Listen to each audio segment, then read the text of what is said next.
Wait drama Hindi में आपका स्वागत है। यह कहानी का तीसरा हिस्सा है। यह एक रोमांचक और भावनात्मक कहानी है जिसमें जंगकुक और तह्युंग के बीच तनाव, शक्ति और परिवार की जटिलताओं का चित्रण है। कृपया इस कहानी को और लोगों तक पहुंचाने के लिए सब्सक्राइब करें, लाइक करें, शेयर करें और अपने थॉट्स कमेंट में जरूर बताएं ताकि हम आपके लिए और बेहतर कंटेंट ला सकें। अब चलिए कहानी शुरू करते हैं। लंबी बाह वाला कपड़ा तुम्हारी चोट को छिपाने के लिए सबसे अच्छा होगा। डॉक्टर एंडरसन, जो एकमात्र डॉक्टर थे जिन पर मुझे भरोसा था, ने कहा जब नोह ने मेरे लिए किम परिवार के साथ पहले दिन के लिए 2 जोड़ी कपड़े पकड़े। आपको क्या लगता है, सर? नोह ने मुझसे पूछा। मुझे परवाह नहीं कि मैं क्या पहनता हूं, बस यह दिन किसी तरह निकल जाए। लेकिन जैसा डॉक्टर ने कहा, मुझे अपनी चोट छिपानी होगी। मैंने कुर्सी का प्लास्टिक हाथ इतनी जोर से खींचा था कि वह मेरी कलाई में गहरे तक कट गया था। उस मूर्ख ने अपनी हथकड़ियां रीइंफोर्स्ड स्टील से बनाई थी, जिससे कुर्सी तोड़ना आसान हो गया, लेकिन दर्द बहुत हुआ और निशान भी पड़ने वाला था। सफेद जूते, सर? नोह ने मेरी ओर देखते हुए इंतजार किया। मैंने सिर हिलाया, डॉक्टर के हाथ छोड़ते ही अपनी कलाई को रगड़ते हुए। हर बार जब मैं अपने हाथ की उस बदसूरत रिंग को देखता, उसे नाले में फेंक देने का मन करता था। जिमिन ने डॉक्टर एंडरसन के लिए दरवाजा खोला, लेकिन जाने से पहले उन्हें एक एनवलप दिया जिसमें इतने पैसे थे कि उन्हें कुछ समय तक काम न करना पड़े। जंगकुक, आज सुबह तुम्हारी और मिस्टर किम की शादी की घोषणा के बाद कुछ मैगजीन्स, चैरिटीज और इंटरव्यूअर्स तुमसे मिलने के लिए उत्सुक हैं, जिमिन ने फोन हाथ में लिए हुए मुझसे कहा। कुर्सी से उठते हुए नो ने मुझे कपड़े दिए और मैं स्क्रीन के पीछे चला गया। क्या मैं मार्था स्टुअर्ट जैसा दिखता हूं, जिमिन? नहीं, जंगकुक। मैं कभी नहीं सोचूंगा कि तुम जेल में जाने जितने नादान हो। उसने गला साफ किया और मैं हंस पड़ा। स्क्रीन के पीछे से बाहर आते हुए मैंने नो को सफेद जूते मेरे पैरों के पास रखने दिया। तो फिर उन्हें कह दो कि वे खुद को परेशान न करें। यह समझदारी नहीं होगी, मेरे प्यारे छोटे बेटे, मेरे फादर ने खांसते हुए कहा जब उनकी नर्स उन्हें व्हीलचेयर पर लेकर आई। मैं उन्हें क्यों नहीं कह सकता कि वे खुद को परेशान न करें? मैंने उनसे पूछा जब नो ने मुझे मेरी वॉच दी। क्योंकि बाकी दुनिया के लिए तुम इस देश के सबसे शक्तिशाली आदमियों में से एक के फियांसी हो, शिकागो का प्रिंस। उनके लिए तुम बॉस नहीं हो, मेरे फादर ने तीखे स्वर में कहा, जिससे मैं रुक गया और उनकी मृत्यु की ओर बढ़ती आंखों में देखने लगा। जिमिन, नोह, बाहर जाओ। कुछ सेकंड में वे मेरे फादर की नर्स के साथ चले गए। तुम अभी भी नाराज हो कि मैंने उसे गोली मारी। मेरे पास गुस्से को थामे रखने का समय नहीं है। और फिर भी तुम मुझे यहाँ अनुशासन सिखाने के लिए समय बर्बाद करने पर मजबूर कर रहे हो। सिर हिलाते हुए मैंने मुस्कुराया। किम तह्युंग एक लाडला बच्चा है जो सोचता है कि मैं उसके नीचे झुक जाऊंगा और उसकी इच्छा के आगे सर झुकाऊंगा। मैं अब ऐसा नहीं हूं, नहीं कभी किसी का आभूषण बनूंगा। वह खुशकिस्मत है कि मैंने उसे मारा नहीं। जेओन जंगकुक, उन्होंने साय करते हुए मेरा पूरा नाम लिया, जैसे वे नाराज या परेशान होने पर लेते थे। तुम अपनी माँ की तरह ही जिद्दी हो। यह एक तारीफ है, फादर। मुझे लगा आप मुझे डांटने की कोशिश कर रहे हैं। मैंने उनसे नजरें फेर ली।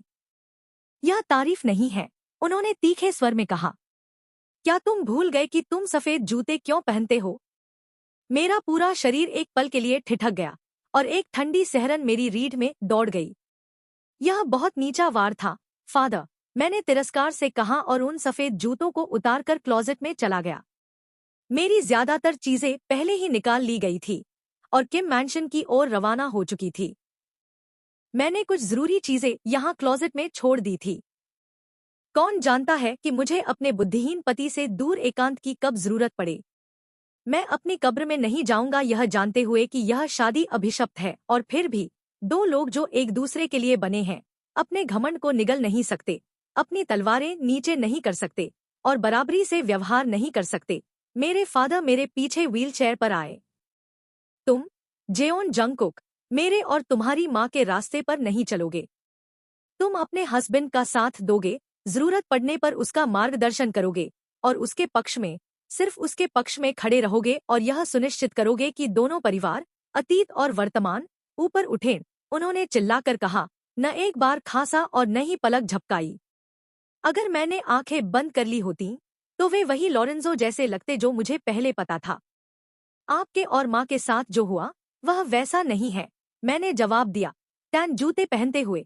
हालांकि मेरे मन के एक कोने में एक आवाज मुझे वापस बदलने के लिए कह रही थी, लेकिन परिणाम वही होगा अगर तुम मेरी सलाह नहीं मानोगे। लोग हमेशा तुम्हारी क्षमता पर संदेह करेंगे जब तक तुम उन्हें साबित न कर दो। उसे साबित करो कि तुम बॉस हो सकते हो। मैं अपनी कब्र में भी रहूंगा और लोग फिर भी पूछेंगे कि क्या मैं काफी अच्छा था। उन्हें परेशान होने दो। मुझे अपनी क्षमताएं पता है, आपको मेरा मूल्य पता है और यह काफी है। किम तुम्हारे परिवार होंगे तुम्हारी बाकी जिंदगी के लिए। जंगकुक, तह्यूं के साथ शांति बनाओ और कोशिश करो कि अपने हस्बैंड को मूर्ख बनाए बिना ऐसा करो ताकि मैं शांति से आराम कर सकूं। उनकी आवाज में तनाव कम हुआ। फिर वे खांसने लगे, उस बीमार व्यक्ति की तरह लौट आए जो वे अब थे। मुझे खुद को साबित करने का विचार नफरत था। मैंने यह सालों तक किया था। हर उस आदमी को साबित किया जिनसे हमने पूछताछ की, हर उस बॉस को जिसे मैंने नीचे गिराया, हर बड़े मुंह वाले नशेड़ी को, और यहाँ तक कि अपने आदमियों को भी। मुझे लगा था कि मेरे शासन का वह चरण खत्म हो गया था, और फिर भी मैं फिर से यहाँ था। इसे मेरी आखिरी इच्छा समझो, कुक।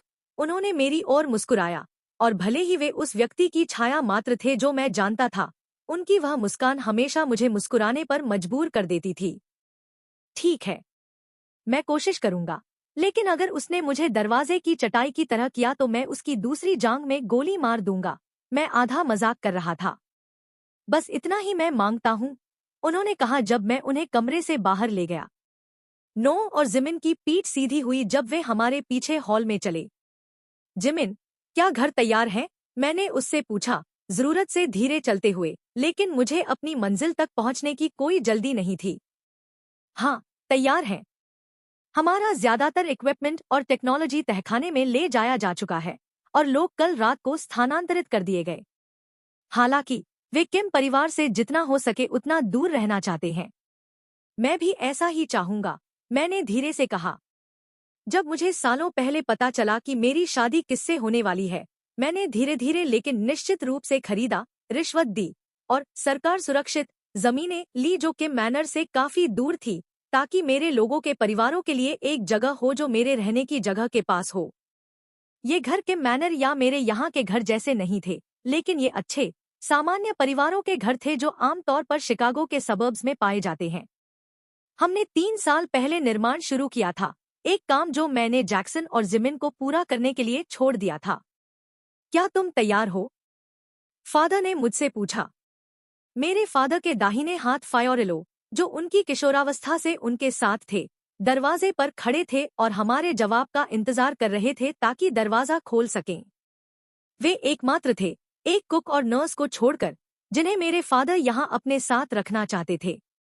फायोरेलो को एक बार वलेरो ने मेरे फादर की जानकारी के लिए टॉर्चर किया था, जिससे उनके चेहरे पर अब एक निशान था। वे लड़ते हुए बाहर निकले और वापस आए, बस एक डॉक्टर और एक बड़ा गिलास रेड वाइन मांगते हुए। मुझे पता था कि मेरे फादर ठीक होंगे। मुझे बस यकीन नहीं था कि मैं ठीक हूँगा। सिर हिलाते हुए मैंने फायोरेलो को दरवाजा खोलने का इशारा किया। मेरे बगल में फादर की नर्स ने उनकी व्हीलचेयर पर अपनी जगह ले ली। जैसे ही दरवाजा खुला, मेरी मुलाकात 4 जोड़ी आंखों से हुई, प्रत्येक पिछले से ज्यादा खूबसूरत, जब तक वे तह्यूं पर नहीं रुकीं, जिसकी हरी, लालसा भरी आंखें मुझ पर टिकी थी। स होसॉक मेरे पास आया, मुझे एक आईपैड थमाते हुए। उसने शायद हेनरी की सारी जानकारी इसमें डाल दी होगी। मैंने इसे उससे लिया और अपने नए परिवार की ओर बढ़ा। सुप्रभात, क्या मैं देर से आया? मैंने जितना हो सके उतनी नम्रता और चमक के साथ पूछा। नहीं, बस सोच रहा था कि तुम आज सुबह बहुत खूबसूरत लग रहे हो, युंगी ने जवाब दिया, मेरा हाथ चूमने की कोशिश करते हुए, लेकिन मैंने हाथ पीछे खींच लिया। नमजून को समझ नहीं आया और उसने अपनी बाहें खोल दी जैसे कि मुझे हक देने वाला हो। अपने शब्दों को बचाओ, वह बहुत अच्छा लग रहा है। सिंपल। मुझे छुओ और यह तुम्हारा आखिरी काम होगा, मैंने मुस्कुराते हुए कहा। नमजून की बाहें नीचे गिर गईं और यूंगी ने अपनी जेब में हाथ रखा। अब यह खूबसूरत है, मैंने जोड़ा। मूर्ख, जिमिन ने धीरे से इटालियन में कहा। बिना सम्मान के, होसॉक ने नरमी से कहा। वह सम्मान को बहुत महत्व देता था। बस करो, मूर्खों, हम देर हो जाएंगे। तुम्हारी माँ कह रही है कि मैनर के बाहर हंगामा मचा हुआ है। चलो, फ्रेडरिक ने उन्हें बताया, फिर मेरी ओर आंख मारते हुए। वह बूढ़ा शौकीन। वे अपनी कार की ओर बढ़े, मुझे तहयुंग और उसकी नई काली आउडी के साथ अकेला छोड़ते हुए। उसने कुछ नहीं कहा, मेरे लिए दरवाजा खोला और जब मैं बैठ गया तो उसे बंद कर दिया। उसने अपनी सीट पर बैठते हुए भी कुछ नहीं कहा और मुझे उसकी जरूरत भी नहीं थी। वास्तव में मेरे पास काम था। मेरे टैबलेट के फाइल्स के अनुसार मैटेओ वलेरो जेल से बाहर आ गया था, एक रहस्य जो वलेरो दुनिया से छिपाने की कोशिश कर रहे थे जब तक वे उस जंगली को अपने निजी इस्तेमाल के लिए बाहर नहीं लाते। जाहिर तौर पर हेनरी की गर्लफ्रेंड ने होसॉक और जिमिन को बताया था कि वे मैटेओ को ब्राजील में चाहते थे ताकि वह मेरी केन चुराने की कोशिश करे। उन्हें यह सोचने के लिए खुद केन पर होना चाहिए कि यह काम करेगा, लेकिन यह वही था जो वलेरो करते थे, इसमें वे माहिर थे। चोर। सालों से उन्होंने मेरे परिवार से जो कुछ भी चुराया था। उनका नेता, मैटेओ का पिता कालो, मेरे फादर द्वारा इटली से लगभग भगा दिया गया था। कुछ भी न बनने के बजाय उसने ब्लैक मार्केट का सहारा लिया। अगर कुछ भी एक पैसे की कीमत का था, कालो उसे चुराता था, उसे बेचता था और अपने लिए और लोग खरीदता था। अगर मैं कर सकता तो उसे उसकी कमजोरी से लटका देता। यह क्या है? तहयुंग की हरी आंखें संकुचित हो गईं जब वह एन्क्रिप्टेड फाइल्स को पढ़ने की कोशिश कर रहा था, जबकि सामने बैठा ड्राइवर ऐसा दिखा रहा था जैसे वह वहां है ही नहीं। यह तुम्हारा कोई काम नहीं, तुम आयरिश मूर्ख। काम? मैंने इसके बजाय जवाब दिया, अपने मन की बात न बोलने की कोशिश करते हुए। मुझे अपने फादर की बात माननी थी, लेकिन तहयुंग की आंखों में गुस्सा और घृणा मुझे उसके खिलाफ कुछ करने के लिए उकसा रही थी। उसने खुद को पीछे खींचने की कोशिश की। आज तुम्हें आराम करना चाहिए। यह परिवार के लिए दिन है। धन्यवाद, लेकिन मैं ठीक हूँ, मैंने मुस्कुराया। मैंने एक बच्चे की तरह सोया, क्योंकि मैं उस कुर्सी से बाहर निकला जिससे तुमने मुझे कुत्ते की तरह बांधा था। उसने इसे देखकर गुस्सा दिखाया। मैंने भी, वास्तव में। बिस्तर वैसा नहीं था जैसा मैं हूं, लेकिन मैं शिकायत करने वाला नहीं हूं। जब तक तुम्हें वह न मिले जो तुम चाहते हो, फिर तुम एक नवजात बच्चे की तरह रोते हो जिसे थप्पड़ मारा गया हो। मैंने फिर से मुस्कुराया और अपने सामने की जानकारी की ओर देखा। मेरी माँ को गालियाँ पसंद नहीं है, उसने हर शब्द को खींचते हुए कहा जब मैंने अपने पैर क्रॉस किए। वह नजरें हटा नहीं सका। चिंता मत करो, किम। मैं अपने काम में अच्छा हूँ। मैं इसे खराब नहीं करूँगा। तुम्हें अपने बारे में चिंता करनी चाहिए, मैंने मुस्कुराते हुए कहा। उसकी आंखें जल उठीं। कार रोक दो, उसने ड्राइवर से कहा, जिसने ब्रेक्स जोर से दबाए। तहयुंग ने मेरे हाथ से आईपैड छीना, एक बोतल ब्रांडी ली और फिर कार से बाहर निकलकर उसने उस बेचारे डिवाइस पर सब डाल दिया और अपना लाइटर, जिसमें आग जल रही थी, उस पर गिरा दिया। यह इतनी तेजी से जल उठा कि मुझे शीशे के टूटने की आवाज सुनाई दी। कार में वापस आते हुए उसने अपने बालों में हाथ फेरा और अपनी जैकेट और टाई को ठीक किया। चलो, उसने ड्राइवर से कहा। जंगकुक को मत मारो। फादर को याद करो। थोड़ा बचकाना नहीं लगा? मैंने पूछा। यह या तो टैबलेट था या तुम, और चूंकि वहां दर्जनों फोटोग्राफर्स और रिपोर्टर्स एक खुशहाल जोड़े को देखने के लिए इंतजार कर रहे हैं, मुझे लगा तुम्हें मारना ठीक नहीं होगा। उम्मीद है कि यह पूरी तरह जल जाए, मैंने नाक से सांस लेते हुए कहा। तुम्हें जानते हुए, लव, मुझे शक नहीं कि इसमें सेल्फ डिस्ट्रक्ट SWCH होगा। इसमें सेल्फ डिस्ट्रक्ट SWCH था, लेकिन उसे यह जानने की जरूरत नहीं थी। क्या मैं जेम्स बॉन्ड जैसा दिखता हूं? मैंने मुस्कुराया। उसने गुस्से से देखा। नहीं, बल्कि एक ब्लैक विडो की तरह। और भी बेहतर, मैंने हंसते हुए अपनी खिड़की से बाहर देखा। पीछे झुकते हुए मैंने खुद को बहने दिया, उस खूबसूरत मूर्ख को भूलने की कोशिश की जो मेरे बगल में था और उस दुनिया को जिसमें वह मुझे ले जा रहा था। मेरा अंडरग्राउंड गुप्त जीवन चला गया था, जहां कोई नहीं जानता था कि जेओन जंगकुक कौन है, और मैं बस जंगकुक द बॉस हो सकता था। मेरे पूर्ण स्वतंत्रता के दिन चले गए थे। शादी एक भयानक भयानक विचार था, और मुझे अपने फादर को ना कह देना चाहिए था, लेकिन उन्होंने मुझे इसमें फंसा दिया था। मुझे सकारात्मक सोचना था। अब साउथ अमेरिका से माइमी और फिर पूरे अमेरिका तक ड्रैग्स ले जाने में पैसा या खून बर्बाद नहीं होगा। बोस्टन या सैन फ्रांसिस्को के डाउनटाउन में अब और वॉर्स नहीं होंगे। मैं हम अब जितना पैसा कमाएंगे वह बहुत ही अविश्वसनीय था। जब तयुंग ने मेरा हाथ पकड़ा, मैं चौंक गया, और हम दोनों के पलक झपकने से पहले ही मैंने एक नाइफ निकाल लिया। उसने मुझे चौड़ी आंखों से देखा, फिर मेरे हाथ में पकड़े बड़े ब्लेड पर स्मर्क किया। मैं उसका सवाल साफ देख सकता था। मैंने इसे इतनी अच्छी तरह कैसे छिपाया था? समय हो गया, उसने खिड़की से बाहर इशारा करते हुए कहा, जहां कैमरास काले लोहे के गेट्स के बाहर इंतजार कर रहे थे, जिनके बीच में एक के बना था। मुझे पता ही नहीं चला कि हम पहुंच गए थे, और अब सारे किम और मीडिया हमारा इंतजार कर रहे थे। मैंने नाइफ को वापस उसके होल्स्टर में डाला, केवल यह देखने के लिए कि तयुंग मुझे अपनी नजरों से जलाने की कोशिश कर रहा था। जिस आखिरी आदमी ने मुझे ऐसे देखा, उसे मैंने मार डाला, मैंने कहा, उसके शब्दों पर घृणा की उम्मीद करते हुए, लेकिन केवल और लालसा देखी। वह उत्तेजित हो रहा था, और यह आखिरी चीज थी जो हमें प्रिंट में चाहिए थी। भगवान के लिए खुद को कंट्रोल करो किम। तुम्हारी माँ, जिसने बचपन में तुम्हें डांटा था, तुम्हारा इंतजार कर रही है। इसने काम किया। मूर्ख मत बनो, उसने तीखे स्वर में कहा और खिड़की पर टैप किया, ड्राइवर को दरवाजा खोलने का संकेत देते हुए। जैसे ही दरवाजा खुला, कैमरा फ्लैशेस ने हम पर हमला कर दिया। तयुंग ने मुझे अपने करीब खींचा, उसका हाथ मेरी कमर पर था, और मैंने मौका लिया उसके उलझे बालों को ठीक करने का। जब मैंने खत्म किया, उसने मेरे गाल पर किस किया, जिससे रिपोर्टर्स ने जितने सवाल हो सकते थे हम पर फेंक दिए।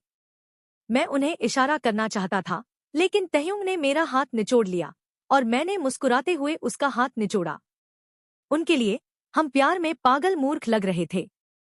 काश उन्हें सच पता होता। एक बेहद खूबसूरत महिला, जो केवल तयुंग की माँ हो सकती थी, अपने पीछे के परिवार से आगे बढ़ी। तयुंग, इस बेचारे लड़के से थोड़ी दूरी रखो। उसने मुझे एक टाइट हग में खींच लिया, और मुझे समझ आया कि नमजून को यह आदत कहाँ से मिली थी। इन लोगों को मुझे छूना बंद करना चाहिए था। मिसेस किम, आपसे मिलकर बहुत खुशी हुई। तयुंग आपके बारे में लगातार बातें करता रहा, मैंने जितना हो सके विनम्रता से कहा। मेरी आंख के कोने से मैंने तयुंग के चेहरे पर हैरानी देखी। सिर्फ इसलिए कि मुझे यह रोल नफरत था, इसका मतलब यह नहीं कि मैं इसे खेल नहीं सकता था। वह अकेला हैरान नहीं था। युंगी और नमजून ने मुझे कंफ्यूजन में देखा, फिर एक दूसरे की ओर देखा ताकि यह सुनिश्चित करें कि वे पागल नहीं हो गए थे। फ्रेडरिक ने बस मेरी ओर अप्रूवल से सिर हिलाया, थोड़ा इम्प्रेस्ड लगते हुए। मुझे ग्रेस कहो, मेरे प्यारे, उसने सूरज से ज्यादा चमकते हुए मुस्कुराया। तुम्हें नहीं पता कि मैं तुमसे मिलने के लिए कब से इंतजार कर रही थी, और कोई आश्चर्य नहीं कि तुम्हारे फादर ने तुम्हें छिपा कर रखा था। तुम बहुत खूबसूरत हो, जंगकुक। मैंने प्रभाव के लिए अपना सिर झुका लिया और फिर मुस्कुराया। धन्यवाद मिसेस ग्रेस। उसने मुझे आगे खींचा। जंगकुक, यह ओलिविया है, युंगी की पत्नी। उस बार्बी ने अपने लंबे सुनहरे बालों और चमकीली नीली आंखों के साथ मुझे घूरा, लेकिन मेरा हाथ थाम लिया, इसे जोर से निचोड़ते हुए। वाह, तुम बहुत खूबसूरत हो, मैंने मुस्कुराते हुए कहा। उसकी आंखें ऐसे चमकी जैसे उसे क्रिसमस का असली मतलब मिल गया हो। धन्यवाद, उसने कहा। अगला था सेओगजीन, एक लंबा, हैंडसम आदमी जिसके चेहरे पर चौड़ी मुस्कान थी। हाय, मैं सेओगजीन हूँ। आखिरकार तुमसे मिलकर खुशी हुई। वह खुद को रोक नहीं सका और मुझे एक और हग दे दिया। इन लोगों को क्या हो गया था? तुम बहुत अच्छे लग रहे हो, उसने पीछे हटते हुए मुस्कुराया और कहा, ओह माय गॉड, और ये जूते। हाय, सेओगजीन, मैंने उसकी ओर मुस्कुराया। सब बहुत अच्छे हैं। मुझे अपने घर में स्वागत करने के लिए धन्यवाद। आपको नहीं पता कि मैं कितना नर्वस था। मैंने नमजून को खांसी रोकते हुए सुना। सेओगजीन ने मेरी खाली बाह पकड़ ली, जबकि ओलिविया बस मुस्कुराई, जाहिर तौर पर मुझमें कोई खतरा नहीं देखते हुए। बाकियों की तरह ही। चलो, जंगकुक, हम सुनिश्चित करेंगे कि बाकी परिवार तुम्हें बहुत परेशान न करे। ग्रेस ने मुस्कुराते हुए मुझे मैनर की ओर ले जाया। यह मेरे घर के ठीक विपरीत था। अफसोस की बात है, किम मैनर एक आधुनिक किला था। क्रीम मार्बल फर्श जो नजरों की सीमा तक फैला था, काले लोहे से फ्रेम्ड डबल ग्रैंड स्टेयरकेसेस और नक्काशीदार लकड़ी के फ्रेंच डोर्स के अलावा वहां 40,600 वर्ग फीट की इलीगल गतिविधियां थीं। कोई मूर्तियां नहीं थी, मुश्किल से कोई पौधे थे और केवल मॉडर्न पेंटिंग्स थी। सब कुछ सिंपल, क्रिस्प और साफ था। 85 मिलियन के लिए मुझे और उम्मीद थी। मुझे माफ करो, मैं रुका, उसके शब्द अब मेरे दिमाग में पहुंचे। बाकी परिवार? तह्युंग चाहता था कि तुम अपनी संडे को होने वाली शादी में बहुत सारे नए चेहरों से परेशान न हो, इसलिए उसने सोचा कि तुम्हें अब सबसे मिलवा देना सबसे अच्छा होगा। ओलिविया ने मुस्कुराया। वे सब मुस्कुराए जैसे कि वे 5 या 10 लोगों की बात कर रहे हों। लेकिन मुझे पता था कि किम क्लैन अपने परिवार में 90 से 100 लोगों को मानता था। मेरी इटालियन रेखा ज्यादातर खत्म हो चुकी थी। मैं इतने लोगों से कहीं भी डील नहीं करता था, सिवाय अपने लोगों के। मुड़ते हुए तह्युंग एक बिल्ली की तरह मुस्कुरा रहा था जिसे यान का गोला मिल गया हो, और मुझे तब पता चला कि मुझे उसे अपने बेसमेंट में मार देना चाहिए था। उसने आंख मारी और मैं अपना आपा खोने के लिए ललचाया, लेकिन उसे यह खुशी नहीं देने वाला था। अगर वे उतने ही स्वागत करने वाले हैं जितना मुझे लगता है, तो मैं इसे कर सकता हूँ। लेकिन कृपया मुझे पूरी तरह अकेला मत छोड़ना। मैं वास्तव में किसी का अपमान नहीं करना चाहता। सेओगजीन ने मुस्कुराया, और यह खूबसूरत था। जंगकुक, तुम परिवार हो। हम तुम्हें भेड़ियों के सामने बिना भाला दिए नहीं फेंकेंगे। कृपया मुझे एक भाला दो। मुझे पता था कि मैं उसे किसके दिल में फेंकना चाहता हूँ। उन्हें मुझे बोरिंग हॉल से और दूर ले जाने की इजाजत देते हुए, और बड़े फ्रेंच डोर्स के एक सेट से बाहर, जो एक बड़े घास के लॉन तक खुलते थे, जो अब सफेद टेंट से ढका था। कम से कम 100 लोग वहां बैठे थे, पी रहे थे, हंस रहे थे और खाना खा रहे थे। संगीत एक पुराने आयरिश बैंड से गूंज रहा था जो पेड़ों के पास स्टेज था, और जब मैंने पुराना कहा, तो मेरा मतलब पुराना था। पूरी लंबाई की सफेद दाढ़ियों के साथ वे अपने हस्तनिर्मित इंस्ट्रूमेंट्स को भीड़ के लिए बजा रहे थे। भगवान के लिए। नर्वस मत हो, ग्रेस ने कहा। तुम जवान और खूबसूरत हो। वे पहले से ही तुम्हें प्यार करते हैं, और जो नहीं करते, उन्हें करना होगा क्योंकि तुम तह्युंग के हो। मैं अपना हूं। मैं उस पर चिल्लाना चाहता था, और मैं नर्वस नहीं था। मैं गुस्से में था। मैं उनके सिरों के साथ वैकेमोल खेलना चाहता था। लेकिन इसके बजाय मैंने बस मुस्कुराया और बाहर चला गया। सब लोग, यह जंगकुक है, तह्युंग का फियांसी। सेओगजीन ने अपनी पूरी ताकत से चिल्लाया। उन्होंने अपना नृत्य, गायन और पीना बंद कर दिया, जैसे कि वे दुनिया को बताना चाहते थे कि यह सिर्फ एक आयरिश स्टेरियोटाइप नहीं है, और मुझे घूरने लगे। फिर उन्होंने अपने मग्स उठाए और चिल्लाया, चीयर्स। मुझे इसकी जरूरत नहीं थी, लेकिन मुझे एक रोल निभाना था, इसलिए मैंने मुस्कुराया। स्लेंट। सबने खुशी से चिल्लाया, और मैं आयरिश क्लैन के साथ शामिल हो गया। जंगकुक, बच्चों का एक समूह मुझ तक दौड़ा आया, मजबूत आयरिश एक्सेंट के साथ बोलते हुए। अगर मुझे नहीं पता होता, तो मैं सोचता कि वे भी नशे में हैं। लेकिन आयरिश भी इतने पागल नहीं हो सकते थे। उनके सामने झुकते हुए मैंने मुस्कुराया। दिया डू इट, मो प्रेटीज बिग। उनकी मुस्कान उनके चेहरों को लगभग तोड़ देती थी जब वे पूरे आयरिश में बोलने लगे। तह्युंग शायद मेरे पीछे आया होगा, क्योंकि उसे कुछ अन्य नशे में धुत पुरुषों से बधाई मिल रही थी।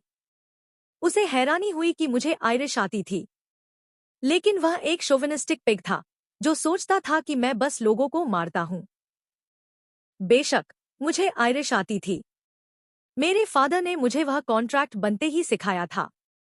जैसे ही बच्चे मुझे बगीचे के एक कोने की ओर खींचते गए, मेरे चारों ओर नृत्य करते हुए, मैंने उन महिलाओं को नजरअंदाज करने की कोशिश की जो मुझे घूर रही थी।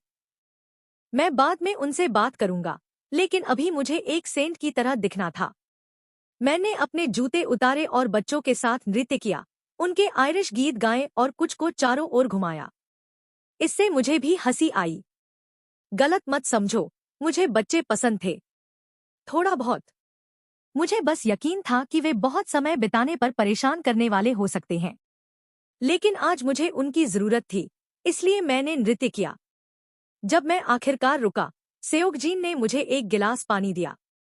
मुझे वाइन चाहिए थी, मेरी वाइन। वे सब तुम्हें प्यार करते हैं। सेओगजीन ने मुस्कुराया। कुछ पुरुषों ने तो तहयुंग को कोसा कि उसने तुम्हें पहले पा लिया। बस मुस्कुराओ और पियो, जंगकुक। ओह, हम कल तुम्हारे लिए एक गार्डन पार्टी करने जा रहे हैं। ग्रेस की आंखें खुशी से चमक उठीं। सब तुमसे मिलने के लिए बेताब हैं। मैं चाहता था कि सब बस मर जाए। मैं इंतजार नहीं कर सकता, मैंने कहा, लेकिन उन्हें मेरे झूठ का पता भी नहीं चला। चारों ओर देखते हुए मुझे तब एहसास हुआ कि सारे किम पुरुष गायब थे। तहयुंग कहाँ है? ओलिविया और सेओगजीन ने भौहें चढ़ाई, लेकिन ग्रेस ने अपनी मजबूत मुद्रा बनाए रखी। उसने मेरे सामने मेहमानों की ओर पीठ कर ली। जंगकुक, चिंता मत करो। मुझे पता है कि तुम जानते हो कि हमारे पुरुष क्या करते हैं, लेकिन विश्वास करो कि वे सुरक्षित हैं। वे अक्सर ऐसी पार्टीज का इस्तेमाल कुछ और छिपाने के लिए करते हैं। कोशिश करो कि इसमें शामिल न हो और जितना कम जानो उतना बेहतर। मेरा बेटा कभी तुम्हारी भलाई को खतरे में नहीं डालेगा। ग्रेस का चेहरा गंभीर हो गया, फिर एक बार फिर से बेफिक्र मुस्कान में ढल गया। मैंने सिर हिलाया, शांत रहने की कोशिश करते हुए, लेकिन जैसे ही मेरी नजर जिमिन और होसौक पर पड़ी, जो दरवाजों के पास अपनी जान के डर से खड़े थे, मुझे पता चला कि आज रात कोई मरने वाला था। मुझे माफ करो। जिमिन और होसौक सख्त हो गए, मेरे सामने आने तक इंतजार करते हुए बोलने के लिए। फ्लाइट 735 अभी अटलांटिक ओशन के ऊपर फट गया। मरने वालों की संख्या 190 थी। उनमें से 87 वलेरो थे जो सीटों में ड्रैग स्मगल कर रहे थे, जिमिन ने कहा। मेरे हाथ में गिलास टूट गया, लेकिन मुझे कुछ महसूस नहीं हुआ। यहाँ तक कि जब मेरे उंगलियों से खून टपक रहा था, मुझे कुछ महसूस नहीं हुआ। शांति से घर के अंदर चलते हुए मैं सीधे फॉयर की ओर बढ़ा। मुझे इस पूरे जगह के ब्लूप्रिंट्स सालों पहले मिल गए थे और मैंने देखा था कि कुछ जगह छोड़ दी गई थी। यह समझने के लिए जीनियस की जरूरत नहीं थी कि वे एक नकली दीवार के पीछे कुछ छिपा रहे थे, और वह बड़ा जैक्सन पॉलॉक जो नकली दीवार पर टंगा था, वास्तव में एक दरवाजा होना चाहिए था। खून से सना हाथ उठाते हुए मैंने जिमिन से गन मांगी। हम यहाँ कम हैं, जंगकुक, उसने इसके बजाय कहा, और मैंने बस उसकी ओर देखा। आज वह दिन नहीं था। होसौक ने मुझे वह सेमी ऑटोमेटिक दिया जो हमेशा उसके पैर से बंधा रहता था। जिमिन, यहाँ बाहर रहो, मैं नहीं चाहता कि तुम्हें चोट लगे, मैंने तीखे स्वर में कहा और दीवार के ठीक बीच में गोली चलाई। न होसौक ने रुका, न मैंने, यहाँ तक कि जब वह पेंटिंग, तार-तार और पहचान से परे, जमीन पर गिर गया। दीवार टुकड़े टुकड़े होकर फट गई जब तक कि दरवाजा खुल नहीं गया। जब यह खुला, मैं अंदर घुसा। वहां चूहे खड़े थे, सब डरे हुए और घबराए हुए, बैकग्राउंड में न्यूज चल रही थी। मेरी आंखें यूंगी से मिली, जो शीट की तरह सफेद दिख रहा था, फिर नमजून से, जो अपने हाथ से खून रोकने की कोशिश कर रहा था। अगला था फ्रेडरिक, जो हैरान नहीं लग रहा था कि यह मैं हूं। वास्तव में वह अकेला था जिसने अपनी सूट के नीचे बुलेट प्रूफ जैकेट पहनी थी। अगर उसने नहीं पहनी होती तो उसकी टाई में गोली का छेद उसे मार डालता। सबसे बड़ा चूहा, जिसके पास शायद कोई गार्डियन एंजल था क्योंकि वह बिल्कुल ठीक था, गुस्से में था। मुझे बताओ कि यह तुम नहीं थे, और तुम अभी भी शादी में आ सकते हो, स्वीटहार्ट, मैंने अभी भी शांत रहते हुए कहा, फिर से गोली चलाने के लिए तैयार। मुझे सफेद जूते पहनने चाहिए थे। किम तहयुंग में कुछ खास था। वह अपरिपक्व, उग्र और अधीर था। ये तो बस वे अच्छी बातें थीं जो मैं उसके बारे में सोच सकता था, और फिर भी मुझे पता था कि उसकी खुशबू सिनेमन, स्पाइसेस और एप्पल्स जैसी थी। मैंने उसकी खुशबू पर विचार करने के लिए समय लिया था, यहाँ तक कि उसे एंजॉय भी किया। उफ़! इसके अलावा मुझे यह भी पसंद था कि वह पास से कैसे दिखता था। जिस तरह वह आतन अपनी मसल्स को फ्लेक्स करता था और तनाव में अपनी उंगलियां चटकाता था, मैंने यह सब सिर्फ 2 दिनों में नोटिस कर लिया था। मेरे पास ढेर सारे लोग मेरे कंट्रोल में थे और उनमें से कई किसी न किसी तरह से अट्रैक्टिव थे, फिर भी तहयुंग में कुछ खास था। जब वह अपने कमरे से बाहर निकला, उसने काले पैंट्स पहने थे जिनके साथ एक काली और हरी वेस्ट थी जिसके चेस्ट पर के अक्षर बना था। वह मुझे देखकर हैरान लग रहा था, जैसे उसे यकीन न हो कि मैं यहाँ क्यों हूँ। उसके हाथों पर हमारे झगड़े के निशान और चोटें थी। उस मूर्ख को उनका इलाज करना चाहिए था, लेकिन इसके बजाय उसे मर्दों वाला मर्द बनना था और उन्हें वैसे ही छोड़ देना था। तुम्हें बहुत समय लगा, किम। क्या तुम्हें अपने बाल ठीक करने थे? उसने मुझे घूरा और फिर स्मर्क किया। इसे सेक हेयर इसलिए कहते हैं। मैं इसे सिर्फ उसी तरह ठीक करता हूँ। तुम्हारा झगड़ा खत्म हो गया? जिमिन मेरे जवाब देने से पहले ही हॉल में आ गया। सर, हेलीकॉप्टर तैयार है। होसॉक ठीक है और हम मदद के लिए तैयार हैं, उसने कहा, ऑर्डर्स का इंतजार करते हुए। मैंने पहले ही होसॉक से बात कर ली है और वह तुम्हें बता देगा कि क्या करना है। उसकी आंखें चौड़ी हो गई। उसे समझ आ गया कि मेरा मतलब क्या है। वह अभी अभी अपना राइट हैंड मैन का दर्जा खो चुका था। अगली बार, जिमिन, जब मैं तुम्हें कहूं कि अपनी तलवार पर गिर जाओ, बिना हिचकिचाहट के करो। तुम मेरा समय बर्बाद करते हो और हम कम हैं जैसे बयान से मेरी बुद्धि का अपमान करते हो। बस इतना ही। उसने सिर हिलाया और जल्दी से चला गया, मुझे मिस्टर सेक हेयर के साथ अकेला छोड़ते हुए। तहयुंग ने जिमिन को संकुचित आंखों से देखा, फिर अपनी नाराजगी भरी नजर मुझ पर डाली। हेलीकॉप्टर हमें देलावरे तक ले जाएगा। फ्लाइट 1 घंटे की है। वहां से हम एक स्पीड बोट से नॉर्थ जाएंगे।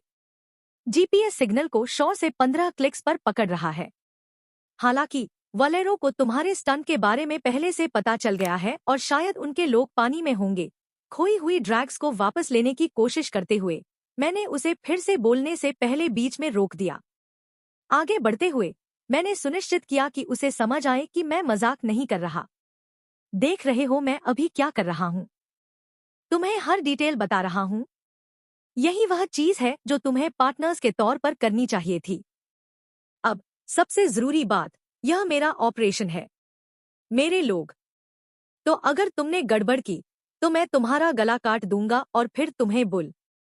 उसकी आंखें आग की तरह जल उठीं, इससे पहले कि वह मुझे पकड़कर दीवार के खिलाफ धकेल दे। हर पल जो तुम मुझ पर चिल्लाने में बर्बाद करते हो, वह हमारे खिलाफ जाता है, जेओन। तुम्हारा प्लान जितना स्मार्ट है, उतना बेहतर होगा अगर हमारे पास हवा में स्निपर्स हों। यह कुछ ऐसा है जो मैंने यहाँ बाहर कदम रखने से पहले सोचा था। यहाँ तक कि उसका हाथ मेरे गले पर था, फिर भी वह सोचता था कि वह बहुत स्मार्ट है। तुम कब समझोगे कि जब तुम अपने डैडी के लिए नंबर 2 थे, मैं हमेशा नंबर 1 रहा हूँ? मैंने मुस्कुराते हुए कहा। मेरे पास पहले से ही नमजून और जैक्सन लॉक्ड, लोडेड और तैयार हैं। और कुछ जो तुम्हें लगता है कि मैंने नहीं सोचा? उसने कुछ नहीं कहा, बस घूरता रहा। अब मुझे छोड़ो वरना अपना हाथ खो दो। मैंने इंतजार नहीं किया, मैं आजाद हो गया। मुझे बस नीचे झुकना था और उसकी पकड़ से बाहर निकलना था। उसे बहुत कुछ सीखना था और यह उसका समय था। इस तथ्य के कारण कि मैंने फ्रेडरिक के घर में गोलीबारी की थी, मेरे सम्मान में दी गई पार्टी खत्म हो गई थी और सभी चले गए थे। बाहर 4 मोटरसाइकिल्स थी, जिनमें से 2 यूंगी और होसॉक ने ले ली थी। बाकी 2 मेरे और तहयुंग के लिए थीं, मेरी ग्रे और उसकी हरी और काली। उसने मुझे ऐसे देखा जैसे मैं एक चाइना डॉल हूँ और मैं बस अपनी आंखें घुमाकर बाइक पर कूद गया और जैसे ही उनके किसी आदमी ने गेट खोला, मैंने रफ्तार पकड़ ली। बस 1 सेकंड बीता था कि मैंने उसे मेरे पास से तेजी से निकलते हुए देखा, लगभग मुझे काटते हुए। वह कड़वा बच्चा, तो मैंने भी उसकी बगल में रफ्तार बढ़ा दी। हम शिकागो की पीछे की गलियों से दौड़े, ऊपर की इमारतों की रोशनी एक साथ मिलकर एक धारी बन गई थी। चाहे मैं ट्रैफिक और इंटरसेक्शंस के बीच कितना भी तेज चलूं, वह हमेशा जीत रहा था। मैं उसके आगे सिर्फ 1 सेकंड के लिए जा पाता था, इससे पहले कि वह कहीं से भी तेजी से आगे निकल जाए। ऐसा लग रहा था जैसे वह मेरे साथ खिलवाड़ कर रहा हो। जब तक हम एयरस्ट्रिप पर privately parked silver luxury style helicopter तक पहुंचे। युंगी और होसॉक हमारे ठीक पीछे थे।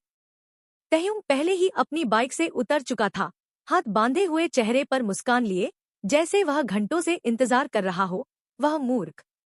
उसे कुछ न कहते हुए मैं सीधे ऑन बोर्ड चला गया और जैक्सन और नमजून को स्नाइपर राइफल्स पर क्रिसमस की सुबह के बच्चों की तरह लार टपकाते हुए पाया। कम से कम मुझे आयरिश और इटालियन के बीच झगड़े की चिंता नहीं करनी थी। मुझे खुशी है कि तुम्हारी लॉयल्टी अभी भी इतनी आसानी से खरीदी जा सकती है, भाई। तह्युंग ने उसे घूरते हुए कहा और अपनी सीट ले ली। नमजून ठिठक गया और मैंने उसकी आंखों में दर्द की एक झलक देखी। तह्युंग ने भी शायद इसे देखा होगा, क्योंकि उसने जो भी मेंटल हमला शुरू किया था उसे रोका नहीं। ऐसा लग रहा था जैसे वह अपने भाई की आत्मा को देख सकता हो। क्या सभी भाई बहन ऐसा कर सकते हैं? जिंक्स, मैंने जितना हो सके ऊंची आवाज में कहा। तह्युंग, युंगी और नमजून ने उस नाम के पीछे के व्यक्ति को ढूंढने के लिए इधर-उधर देखा, लेकिन कोई नहीं आया। एक सेकंड बाद हेलीकॉप्टर का इंजन शुरू हुआ और हमारे हेडफोन्स पर एक नरम आवाज गूंजी। बेनवेन्यूटो बॉर्डो, सर। मैं हमें 40 मिनट में देलावरे पहुंचा दूंगा। होसॉक मेरे सामने उस सीट पर बैठा जहां आमतौर पर जिमिन होता, और तह्युंग की ओर मुड़ा, जो मेरे सामने बैठा था। जिंक्स हमारा एमएसटीआर एविएटर है। अगर कुछ स्काई में जाता है तो वह उसे उड़ा सकता है। उसका नाम यही है? नमजून ने पूछा। जिंक्स, मुझे पहले से ही सुरक्षित महसूस हो रहा है। अगर वह बॉस के लिए काफी अच्छा है तो तुम्हारे लिए भी काफी है, कैन। जैक्सन ने तिरस्कार से कहा। कैन, तुमने मुझे अभी क्या कहा? तो कोई झगड़ा न होने की बात गई। इसका मतलब कुत्ता है, होसॉक ने हंसते हुए कहा। तह्युंग ने मुझे घूरा। क्या वह मुझसे कुछ करने की उम्मीद कर रहा था? उसके भाई ने शुरू किया था। आंखें घुमाते हुए मैंने होसॉक की ओर देखा, जिसने कुछ धीरे से बुदबुदाया। नमजून एक कैन की तरह झुक गया और अपनी राइफल पर ध्यान केंद्रित करने लगा। मुझे पता था कि जैक्सन किसी भी स्थिति में गोली मार सकता था। शाम की हवा और अंधेरा उसके लिए कोई समस्या नहीं था। यह पहली बार नहीं था जब उसने ऐसी परिस्थितियों में ऐसा किया था। हालांकि मैं नमजून को टेस्ट कर रहा था, और अगर वह पास नहीं हुआ तो यह आखिरी बार होगा जब वह मेरे साथ करीब से काम करेगा, कम से कम जब तक वह बेहतर न हो जाए। मुझे युंगी की स्किल्स का पहले से अंदाजा था, क्योंकि वही था जिसने मेरे कंप्यूटर्स में हैक किया था। मैंने इसे आसान बनाया था, लेकिन उसने फिर भी इसे मेरी उम्मीद से तेजी से किया। तह्युंग मेरी ओर मुड़ा। युंगी आसपास की फ्रीक्वेंसीज को हैक कर सकता है और ट्रैक रख सकता है। इलाका पैरामेडिक्स, कॉप्स और कोस्ट गार्ड से भरा होना चाहिए, उसने कहा, और उसकी आंखों में वह मुझे अभी सहमत होने की चुनौती दे रहा था। चूंकि वह एक अच्छा बच्चा बन रहा था, मैं उसे उसका डीएमएनसीई का पल दे दूंगा। होसॉक ने मेरी ओर देखा और मैंने सिर हिलाया।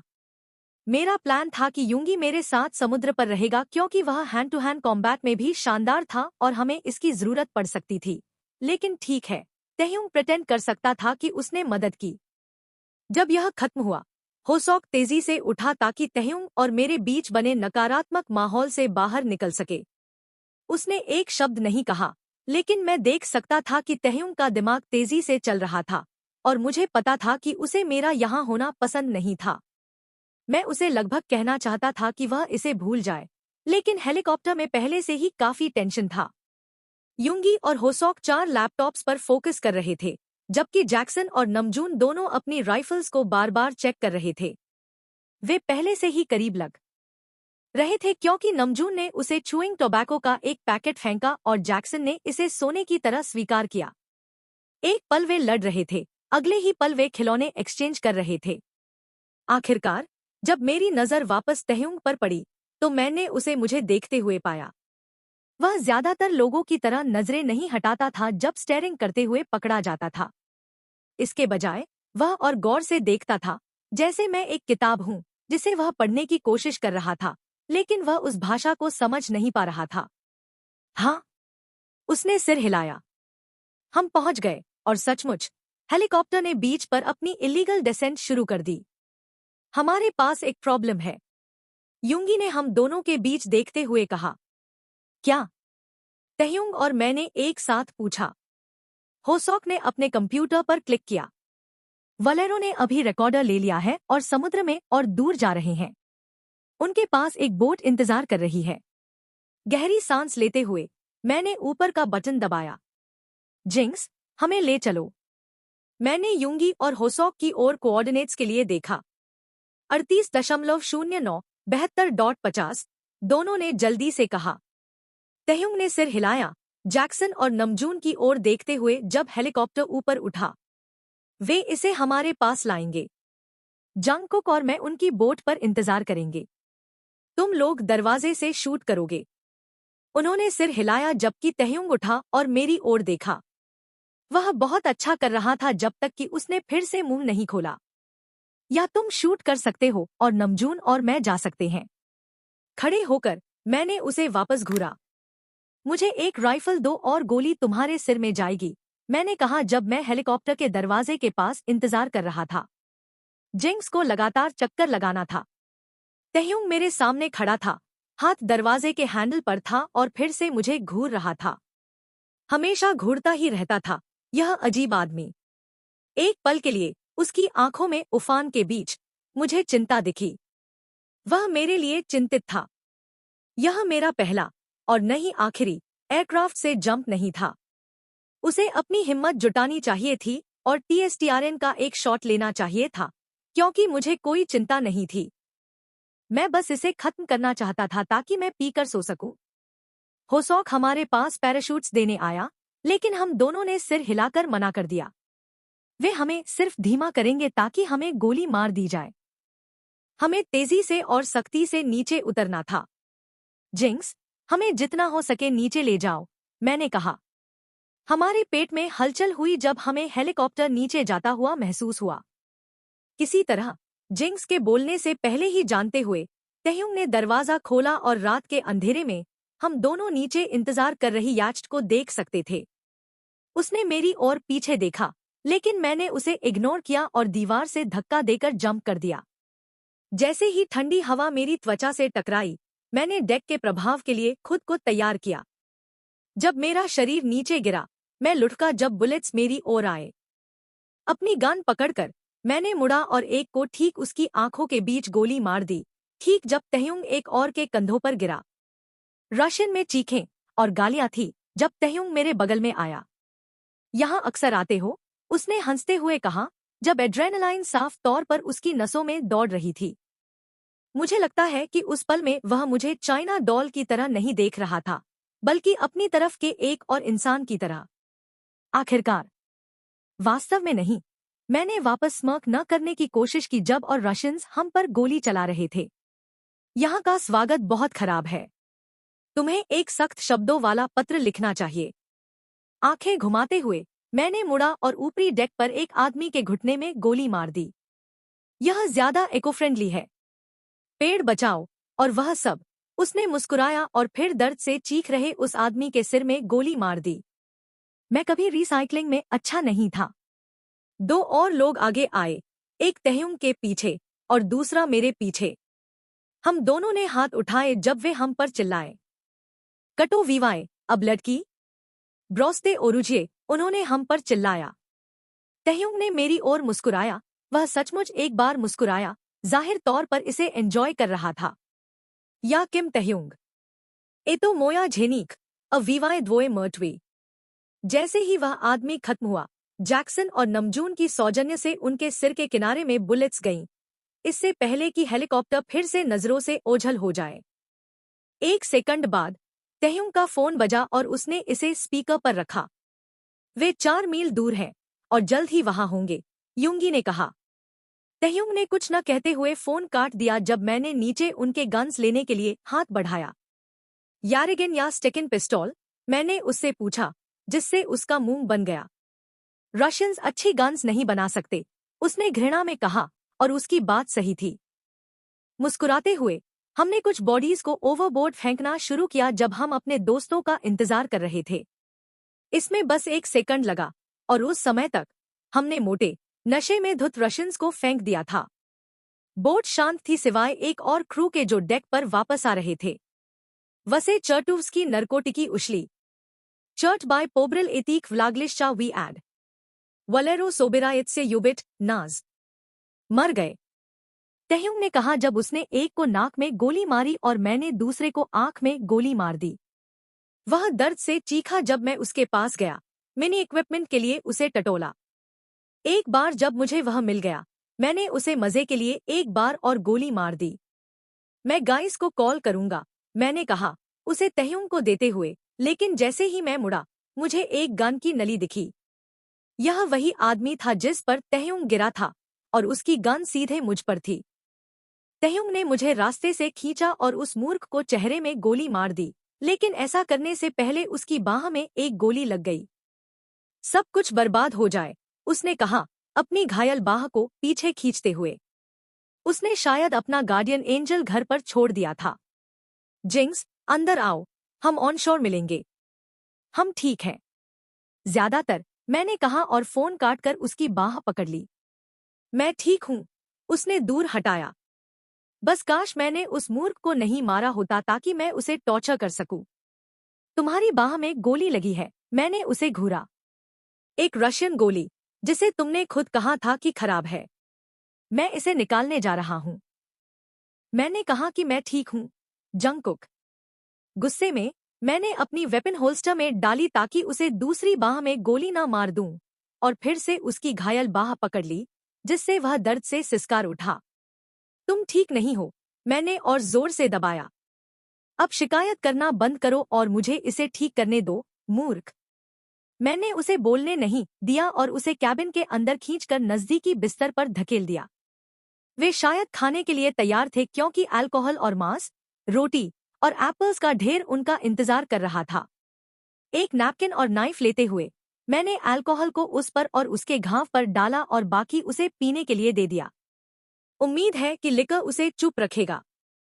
उसने मेरी ओर स्मर्क किया और बोतल को अपने होंठ तक ले गया। मुझे तुम नर्स के रूप में पसंद हो, मेरी नर्स। उसे घूरते हुए मैंने नाइफ को उसके बुलेट घाव में डाला। तुम्हें सचमुच हथियारों वाले आदमी से मूर्खतापूर्ण बातें नहीं कहनी चाहिए। वह दर्द से सिसकारा और चीखा जैसे कोई बच्चा जब तक मैंने गोली निकाली और नैपकिन को बैंडेज की तरह इस्तेमाल किया। पियो और चुप रहो, मैं अभी आता हूं, मैंने उससे कहा और डेक पर वापस चला गया। मैंने सुनिश्चित किया कि सारी बॉडीज को बोट से खींचकर फेंक दूं और मेनलैंड की ओर कोर्स सेट कर दूं। मैंने होसॉक को भी कॉल किया ताकि वह और तह्युंग के भाई जान सके कि क्या हुआ। इसमें मुझे लगभग 1.5 घंटा लगा। जब तक मैं तह्युंग के पास वापस गया, वह बिस्तर पर जमा हुआ था, उस प्लेन की ऑडियो सुन रहा था जिसे उसने नष्ट किया था। हमें बस चीखें, रोना और प्रार्थनाएं सुनाई दे रही थी। वे उन यादों को वापस ला रही थी जिन्हें मैं भूलना चाहता था। पास जाकर मैंने स्टॉप दबाया और वह अपने ट्रांस से बाहर आया। मुझे लगा तुम बोट को ऑटो पायलट पर सेट करने वाले थे, उसने कहा, यह साबित करते हुए कि वह कितना बाहर था। एक और नैपकिन लेते हुए मैंने पुराना खून से सना हुआ निकाला और बैंडेज फिर से किया। मेरे लिए फिर से गोली मत लेना। उसने नाक चढ़ाई और दूर हटा।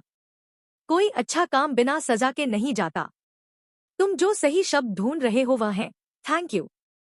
मैंने और सख्ती से खींचा और वह दर्द से सिकुड़ा, बच्चा। थैंक यू, लेकिन फिर मत करना। आखिरी चीज जो मुझे चाहिए वह यह कि मेरे लोग सोचें कि मैं खुद को हैंडल नहीं कर सकता। तुम बहुत हास्यास्पद हो। तुम हमेशा यह साबित करने की कोशिश क्यों करते हो कि तुम एक ठंडे दिल वाले मूर्ख हो? क्योंकि एक ठंडे दिल वाला मूर्ख वही है जो मुझे होना चाहिए, मैंने तीखे स्वर में जवाब दिया, उसके सामने खड़ा होकर। मैं एक गलती करूं और सब खत्म। तुम जैसे कोई घमंडी मूर्ख आएगा और दावा करेगा कि मैं बहुत नरम हूं या मेरे पास हिम्मत नहीं है। मैंने बहुत मेहनत की है अब पीछे हटने के लिए। उसने कुछ नहीं कहा। वह जानता था कि मैं सही हूं। और एक तरह से वे सही होंगे, क्योंकि मुझे उस प्लेन को खुद उड़ा देना चाहिए था। मैंने स्वीकार किया, टेबल से वाइन ली और उस पर झुक गया। अगर मैंने ऐसा किया होता तो मुझे क्रेडिट मिलता। तुम्हें क्रेडिट चाहिए? उसने मुझे ऊपर से नीचे तक देखा, उसकी हरी आंखें उस कैबिन की मंद रोशनी को पकड़ रही थी जो हम अब साझा कर रहे थे। तुम्हें मेरे किए गए मास मर्डर का क्रेडिट चाहिए। ऐसे मत कहो। हम सीरियल किलर्स नहीं हैं। हम मजे या केओस के लिए नहीं मारते। यह सिर्फ बिजनेस है। हर आखिरी इंसान जिसे हम मारते हैं वह परिवार के लिए होता है। अगर हम उन्हें नहीं मारते, वे हमें मारते हैं। यह दुनिया का तरीका है। यह सेल्फ डिफेंस है। यह सर्वाइवल है। अगर उनकी जगह तुम्हारी जिंदगी होती तो वे 1 सेकंड में तुम्हें मार देते, अपने या अपने परिवार को बचाने के लिए। हर कोई हर्टलेस है। उन्हें बस यह पता नहीं। तुम्हें पता है, मुझे पता है, और इसलिए हम टॉप पर हैं और रहेंगे। और तुम कुछ महसूस नहीं करते और मैं कुछ महसूस नहीं करता। मैंने दोहराया। उसने मेरी आंखों में देखा और मुझे भगवान से उम्मीद थी कि वह समझ जाए, क्योंकि मुझे नहीं पता था कि इसे और कैसे समझाऊं। यह सोच ही थी जो मुझे रात को आसानी से सोने देती थी। मैं भी नहीं, उसने कहा, और मैंने उस पर यकीन किया। मैं हिलने की कोशिश कर रहा था, लेकिन उसने मेरे किनारों को पकड़ लिया और मुझे अपनी जगह पर रोक लिया। उसकी आंखों में वह नजर थी, भूख, लालसा और एक पिंजरे में बंद जानवर जो बाहर निकलने को बेताब था। मुझे और करीब खींचते हुए उसने खुद को मुझसे सटा दिया। टाई। उसके होंठ मेरे होठों पर थे और वह मेरे कपड़े खींच रहा था। अपनी एक अच्छी बाह से उसने मेरी कमर को पकड़ा और दूसरी से मेरे कूल्हों को, जब वह खुद को मुझसे रगड़ रहा था। उसके होंठ मेरी गर्दन पर गुनगुना रहे थे इससे पहले कि उसने मुझे उठाकर बिस्तर पर फेंक दिया। वह सिर्फ 1 सेकंड के लिए रुका मुझे देखने के लिए, और उसकी आंखों में तूफान पहले से कहीं ज्यादा उग्र था। यह तुम्हारा एकमात्र मौका है मुझे रोकने के लिए कहने का। क्या आपको कहानी का ये तीसरा भाग पसंद आया? अगर आपको हमारा वीडियो अच्छा लगा हो तो लाइक और सब्सक्राइब करना न भूलें। आगे आने वाली रोमांचक कहानियों और ड्रामा के लिए वेट ड्रामा हिंदी से जुड़े रहें।